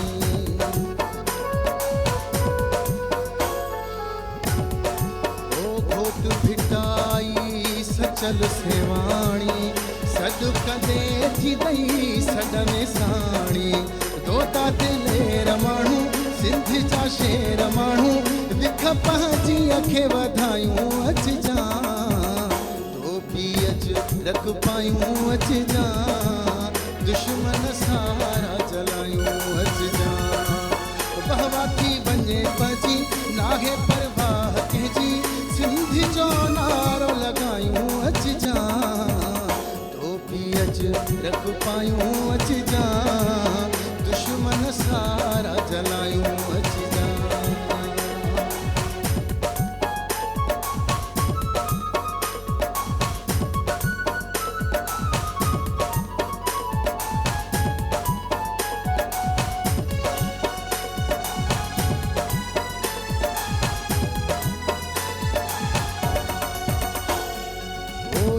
धरती असां चाहुआ तुंहिंजो सदके तो तां साहुआ मुंहिंजो जंहिं धरती असां चाहुआ तुंहिंजो सदके तो तां साहुआ मुंहिंजो अच जा पाण खे ठाहे तोखे बि दावत आहे अच जा पाण खे ठाहे तोखे बि दावत आहे सिंध सां साथ निभायूं अच जा अच रख पायूं अच जा दुश्मन सारा जलायूं अच जा वहवा थी वञे पजी नाहे परवाह कंहिंजी वहवा थी वञे पजी नाहे परवाह कंहिंजी सिंध जो नारो लॻायूं अच जा अच रख पायूं अच जा दुश्मन सारा जलायूं अच जा अच रख पायूं अच जा दुश्मन सारा जलायूं अच जा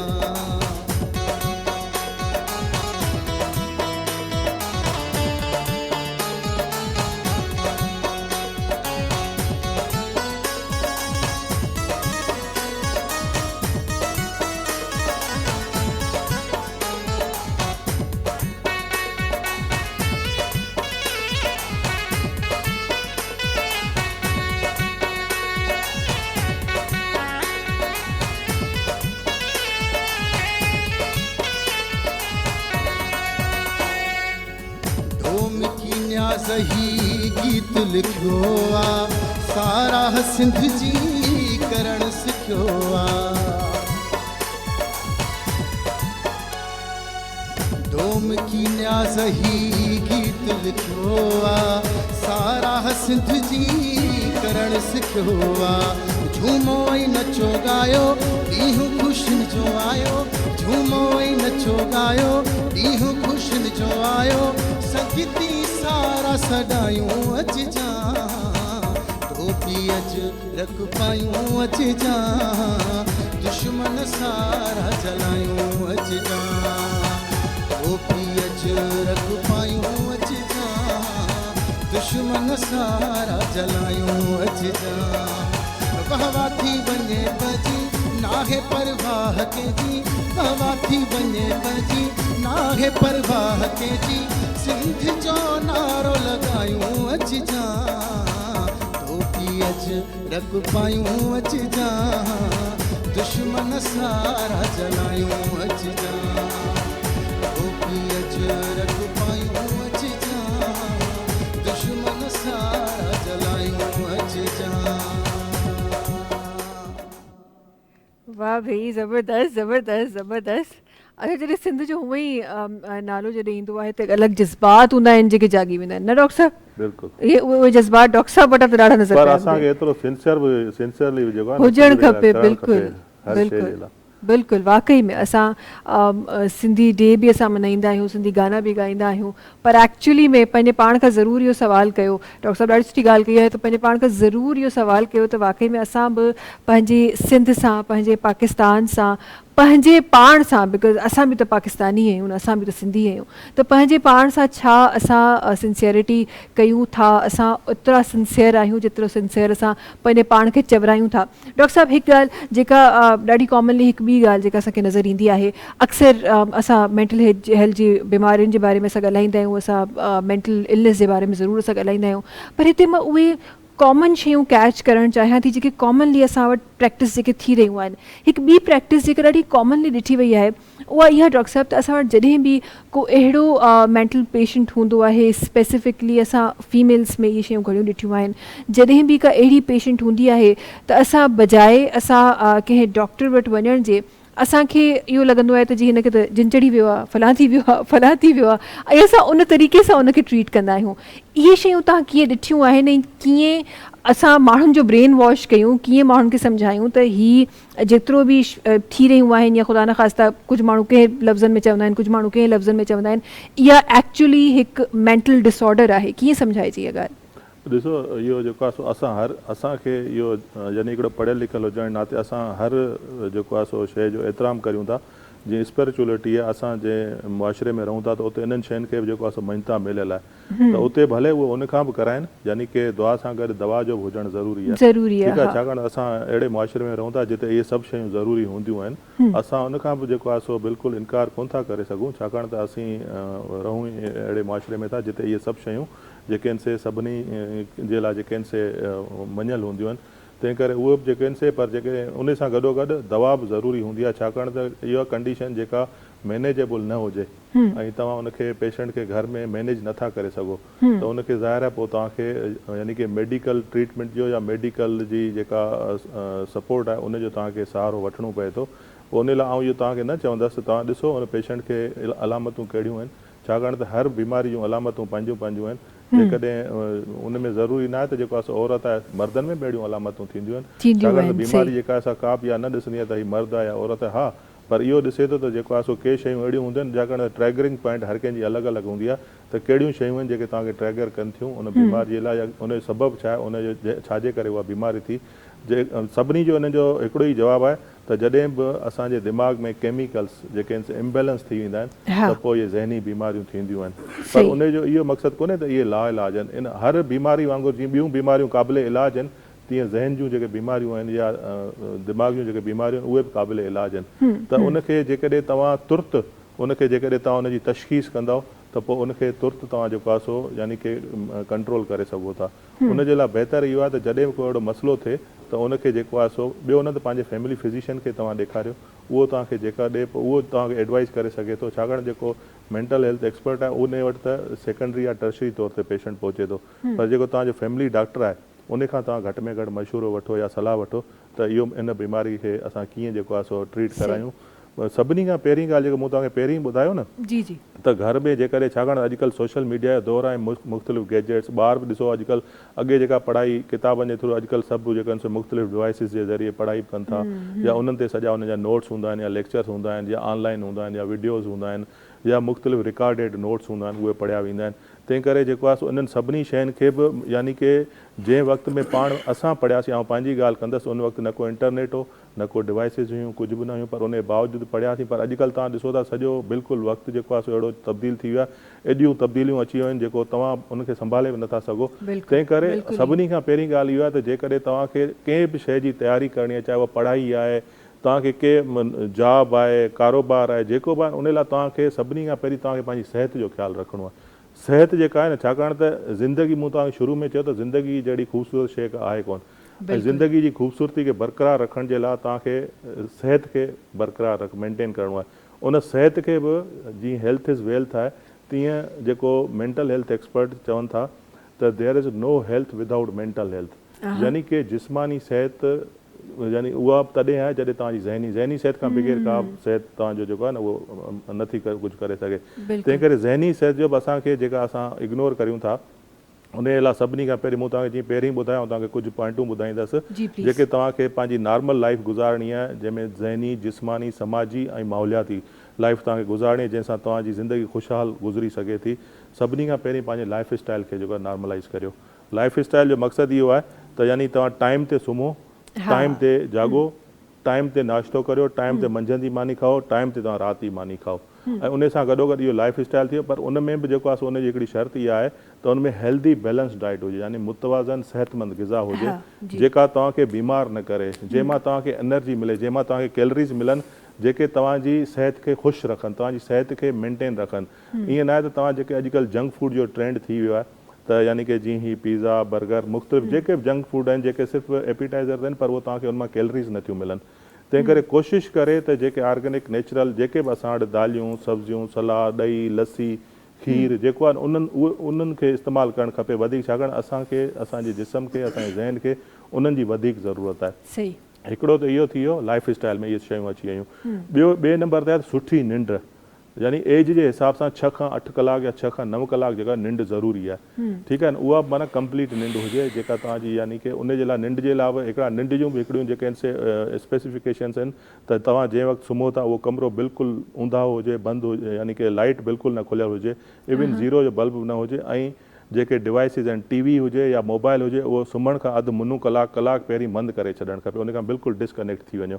छाकाणि तव्हांखे निंड करण जे लाइ बाक़ाइदे माहौल ठाहिणो पए थो। निंड उहा हूंदी आहे जेका अची वञे, निंड उहा न जेका कई वञे। तंहिं करे कंप्लीट निंड जेका आहे न ज़रूरी आहे। ॿी नंबर थी, टियों नंबर आहे एक्सरसाइज़ ऐं वॉक। छाकाणि हींअर तव्हां ॾिसो ज़िंदगी एतिरी लग्ज़री थी वई आहे असांजी, जो असां नंढिड़े कम जे लाइ अॻे जी पंधु कंदा हुआसीं न, त पंधु करण सां जेको असांजो ब्रेन जेको आहे, ज़हन आहे, उहो हार्मोन रिलीज़ करे थो, जेको तव्हांजी थकावट खे, तव्हांजी सुस्ती खे, काहली खे चुस्त करे थो। ऐं इन खां बचण जे लाइ तव्हांखे कोशिशि करे, जेकॾहिं तव्हां बिज़ी आहियो लाइफ में 24 कलाक आहिनि, त अधु कलाक सिर्फ़ु तव्हां पंहिंजे पाण खे ॾियो, 15 मिंट सुबुह जो, 15 मिंट शाम जो।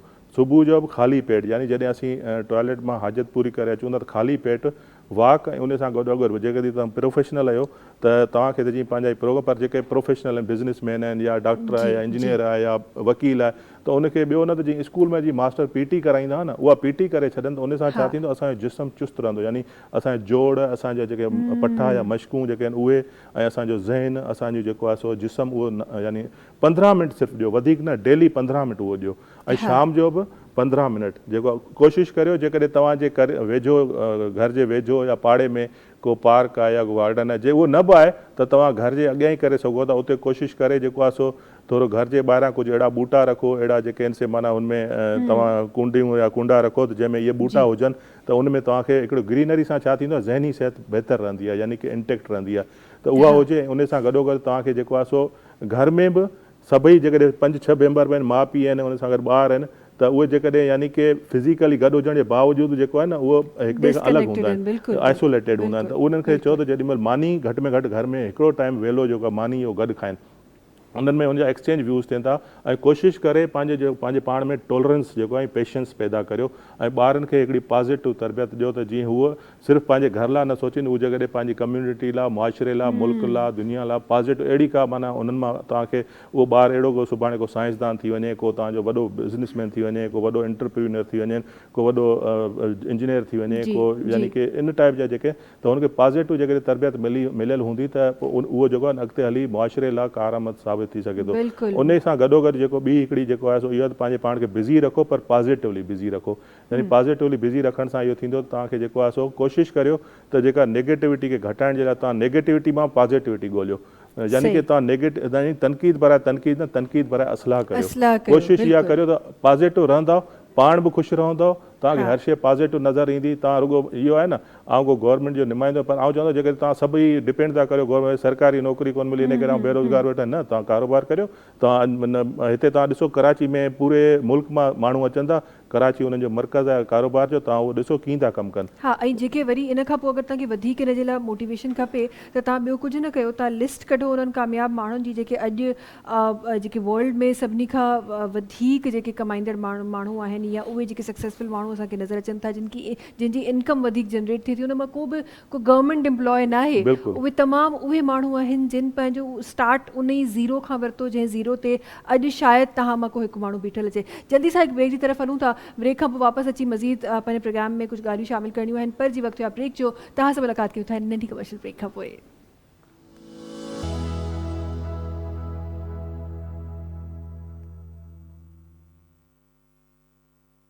जी वेलकम बैक। अच्छा जी, दरक्षा साहिबा सां गॾु तशरीफ़ फरमा आहिनि, थोरो सो उन्हनि जी तरफ़ मां वञणु चाहींदमि। दरक्षा साहिबा, एज़ एन सोशल एक्टिविस्ट तव्हां माशाल्लाह सां हमेशह कमु कंदा रहंदा आहियो, ह्यूमन राइट्स ते बि तव्हां काफ़ी सारो कमु कयो आहे।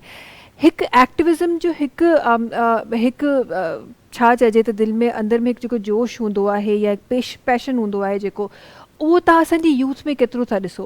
त छा असांजी जेका यूथ आहे उहा इन एक्टिविज़म जी तरफ़ अची रही आहे, ऐं जंहिं तरीक़े सां तव्हां जॉइन कयो आहे, माण्हुनि जे लाइ तव्हां सर्व करे रहिया आहियो पंहिंजी ज़िंदगी खे, छा असांजी यूथ में उहा इहा शइ ॾिठी आहे तव्हां?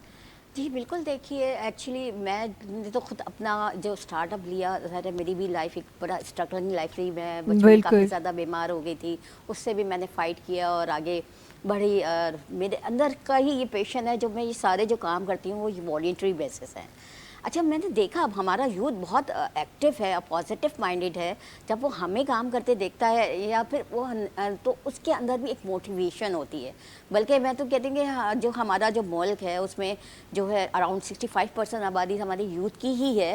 और इतना टैलेंट है कि मैं बता नहीं सकती, लेकिन उसकी यूटिलाइजेशन सही नहीं है। लेकिन वही बात ना कि जैसे डॉक्टर साहब ने कहा कि जो माइंडसेट ये बना हुआ है कि गवर्नमेंट की ही जॉब लेनी है, जाके अगर एजुकेशन कंप्लीट की है तो वो उनका टैलेंट सामने नहीं आता। हम अगर दूसरे ममालिक की बात करें, मेरी ट्रैवलिंग हिस्ट्री काफ़ी रही है, मैं मुख्तलिफ ममालिक में गई हूँ, तो हमारा जो एजुकेशन सिस्टम है ना, वो हमें रट्टू तोता बनाता है, सिर्फ बुकिश इंफॉर्मेशन देता है, इवन यूनिवर्सिटी लेवल तक। अलमिया ये है कि पाकिस्तान एजुकेशन में बाहर के ममालिक से 60% पीछे है, 60 ईयर्स पीछे है। हमें उसको आगे बढ़ाना है। अब हमारे जो स्टूडेंट्स बाहर के मुल्क में पढ़ने जाते हैं ना, तो वो उनको थोड़ी प्रॉब्लम फेस करनी पड़ती है उनके लेवल तक पहुंचने के लिए।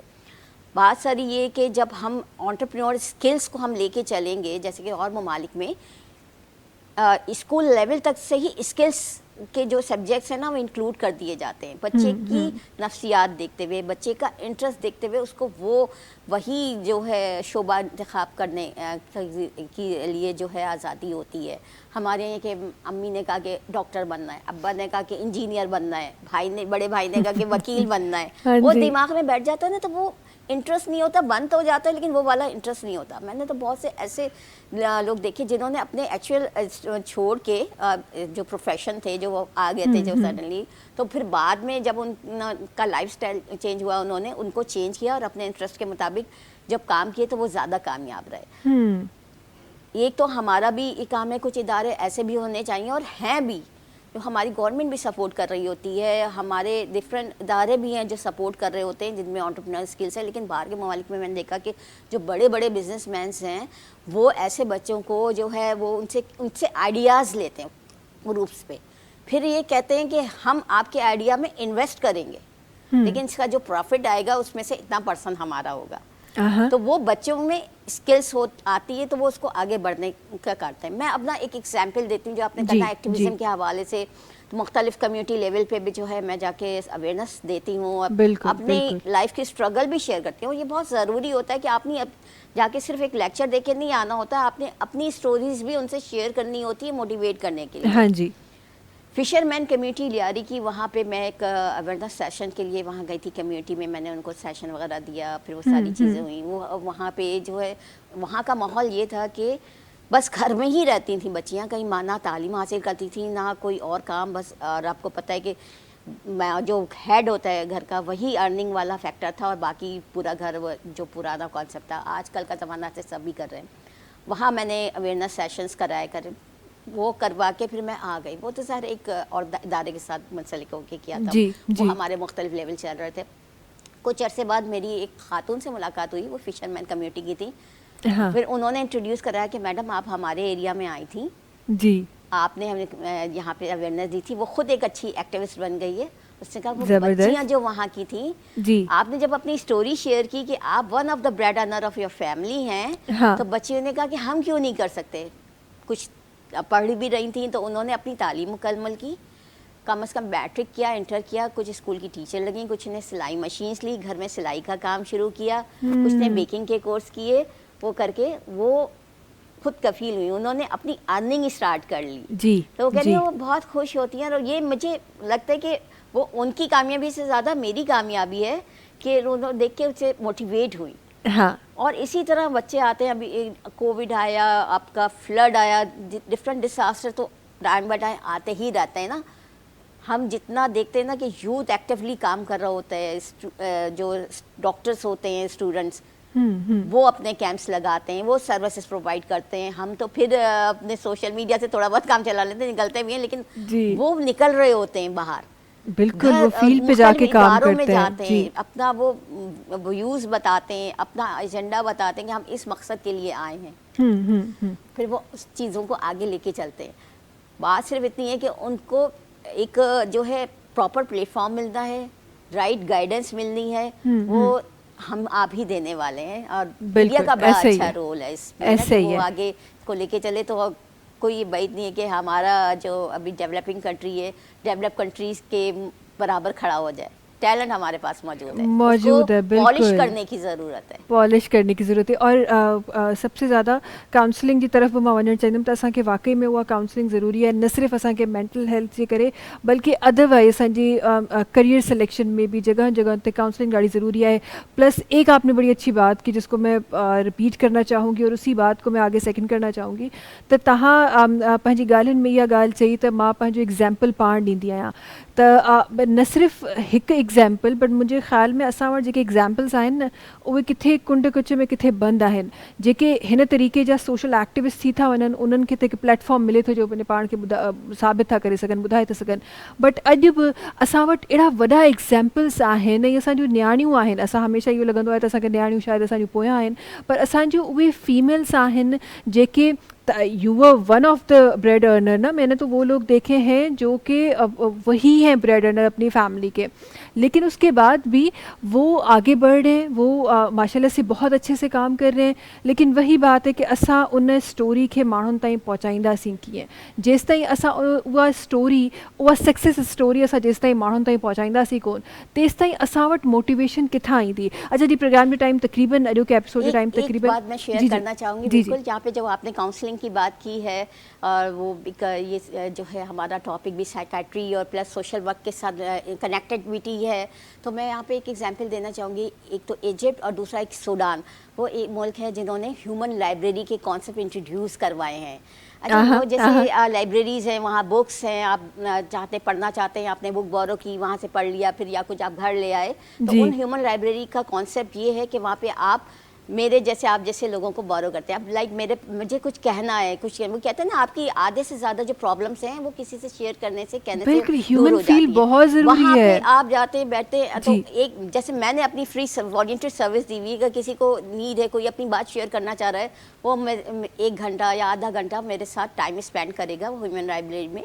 और हम दोनों 1 to 1, मैं उसकी सुनूंगी, वो मेरी सुनेंगे, तो वो एक काउंसलिंग वाली भी फैक्टर आ जाता है। बिल्कुल प्लस कि बिल्कुल। हमारा मीडिया बड़ा अच्छा रोल अदा करता है यहाँ पे। मैं अपने पाकिस्तानी मीडिया की भी बात करूँगी कि बहुत अच्छे आपके प्रोग्राम के तवज्जुद से भी जा रहा है, कुछ ऐसी पिक्चर्स भी आ रही हैं।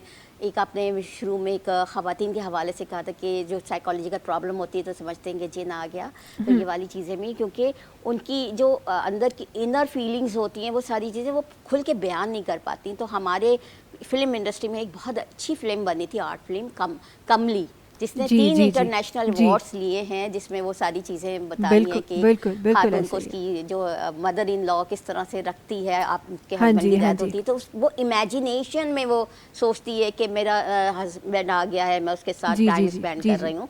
तो ये इस्लाम में भी यही है कि आपने बेवाओं की और तलाक याफ्ता ख़वातीन की शादी पहले कर दी है। तो इस तरह के जो कॉन्सेप्ट आपके चैनल से, मीडिया से, electronic media, print media, social media के थ्रू जब मैसेजेस जाते हैं तो बहुत एक अच्छा एक सब मैसेज आता है और मोटिवेशन फैक्टर होता है, सोल्यूशन की तरफ हम बढ़ते हैं। बिल्कुल। और ये जिसकी आप ह्यूमन लाइब्रेरीज़ की बात कर रही थी, ये वहाँ तो ये कॉन्सेप्ट है ही, पर असां उन्हनि ब्लेस्ड माण्हुनि मां आहियूं जिन वटि घर में इहा फैसिलिटी अवेलेबल आहे। तव्हांजा ग्रैंड पेरेंट्स, तव्हांजा पेरेंट्स, उहे वेठा आहिनि तव्हांखे ॿुधण जे लाइ।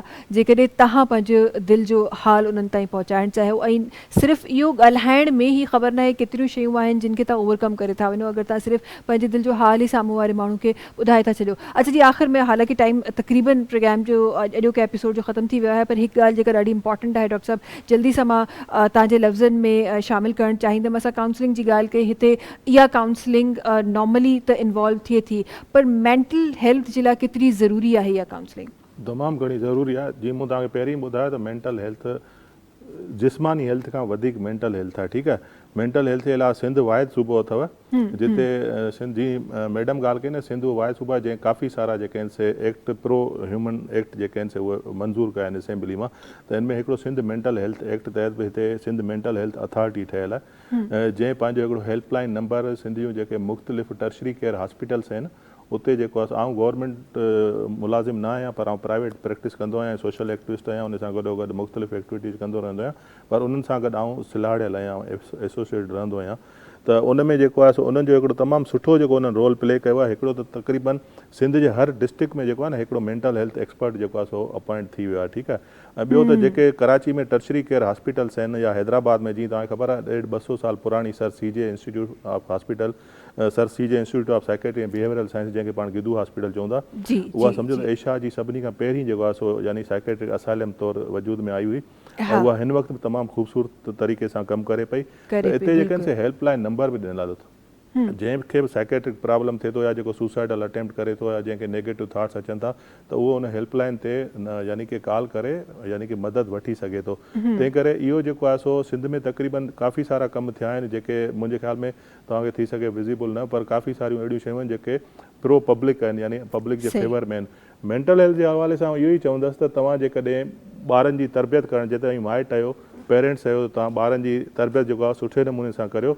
उन्हनि खे दुनिया जो, जीअं मूं तव्हांखे ॿुधायो न, उन्हनि जूं जेके नेगेटिविटीज़ आहिनि उन्हनि खे पॉज़िटिविटी में यानी कि ट्रांसफॉर्म करण जी कोशिशि करियो, छाकाणि उनखे हर ॿार जे ज़हन में नेगेटिव थाट्स ईंदा आहिनि। छाकाणि त जीअं मूं तव्हांखे चयो त सॼो अॼुकल्ह जेको असांजो डेली जो रूटीन लाइफ स्टाइल जेको उहो चेंज थी वियो आहे, छाकाणि सुम्हण वारे टाइम ते असीं जागूं था, जागण वारे टाइम ते सुम्हूं था। तंहिं करे मूं तव्हांखे ॿुधायो त काफ़ी सारा अहिड़ा हार्मोन्स आहिनि जंहिंमें तव्हांखे दवाऊं वठण जी ज़रूरत न आहे, जेके तव्हांखे ज़हनी सिहत खे यानी कि सिहतमंद रखिणो आहे। उन जे लाइ काफ़ी जीअं तव्हां सुबुह जो सवेर उथो था बिस्तरे तां, त उथण खां पहिरीं जेको आहे न तव्हां पंहिंजे पाण सां ई मुस्कुरायो, ठीकु आहे न। मुस्कुराए ऐं शुक्रानू वजा आणियो त तव्हां जेको आहे सो वरी अॼु ख़ैरियत सां उथी विया आहियो। ऐं उन ते तव्हां पंहिंजो जेको आहे सो परवरदिगार आहे या तव्हां जेको ख़लकींदड़ आहे उनखे, उन खां पोइ तव्हां पंहिंजे माउ पीउ खे जेको आहे सो उनखे तसवर में आणियो, ठीकु आहे न।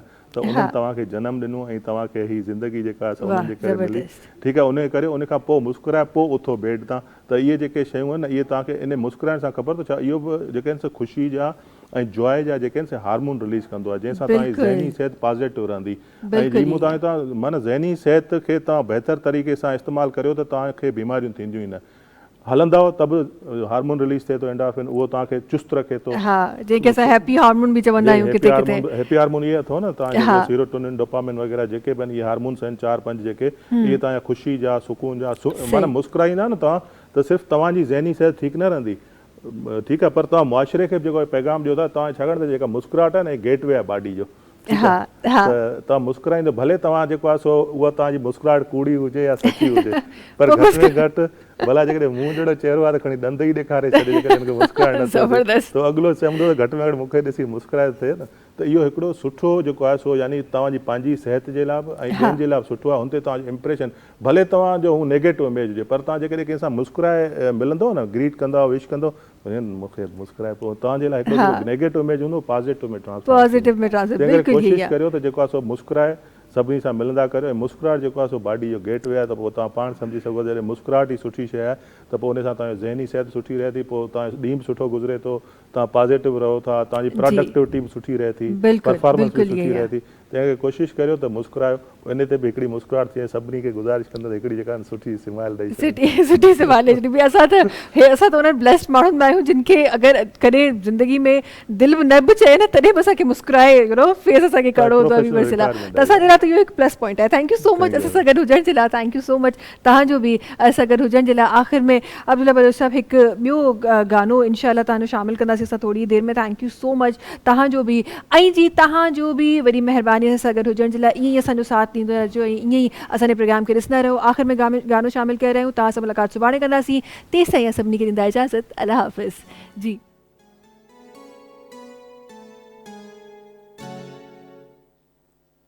असां हाल पंहिंजो विञाए छॾियो आहे, वॾो दर्द दिलि खे रसाए छॾियो आहे।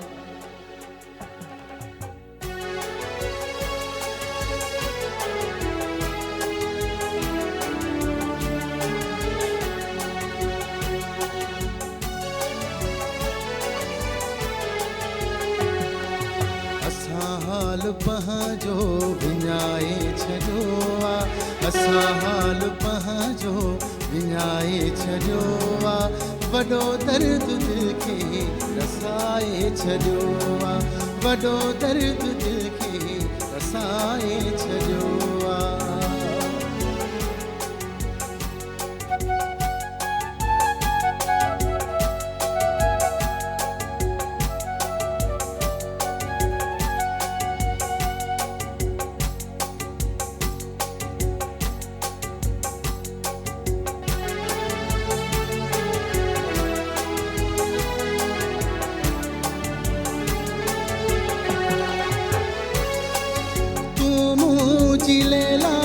सॼी न सॼी तूं मुंहिंजी लैला, सॼी न सॼी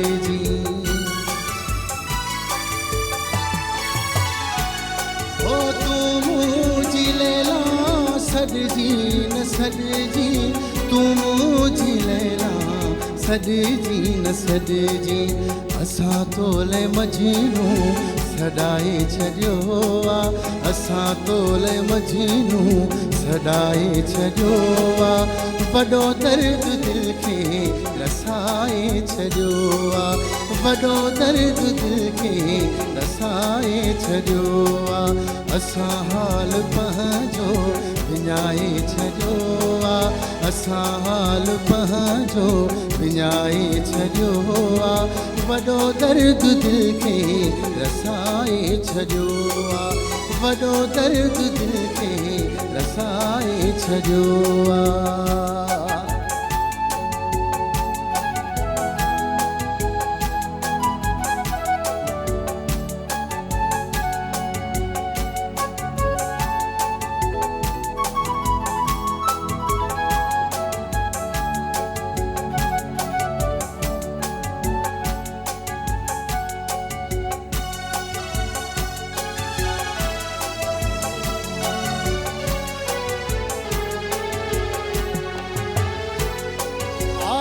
हर घड़ी बस फिक्र यार तुझो, आहे हर घड़ी बस फिक्र यार तुझो,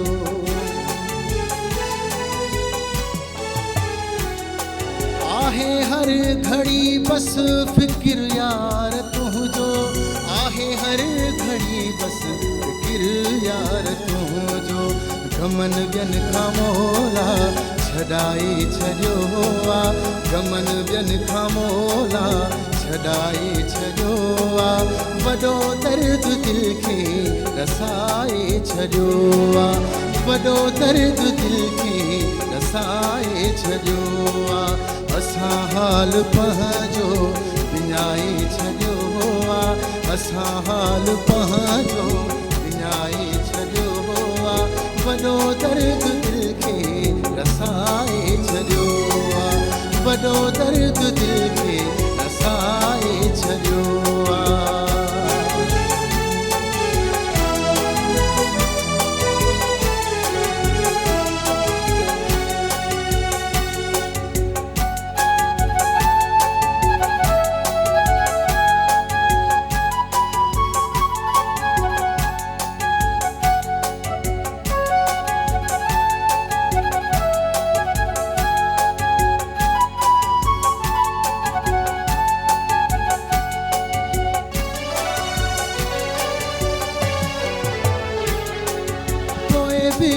अमीरा घुरा थो वफ़ा मां पोइ बि अमीर घुरा थो वफ़ा मां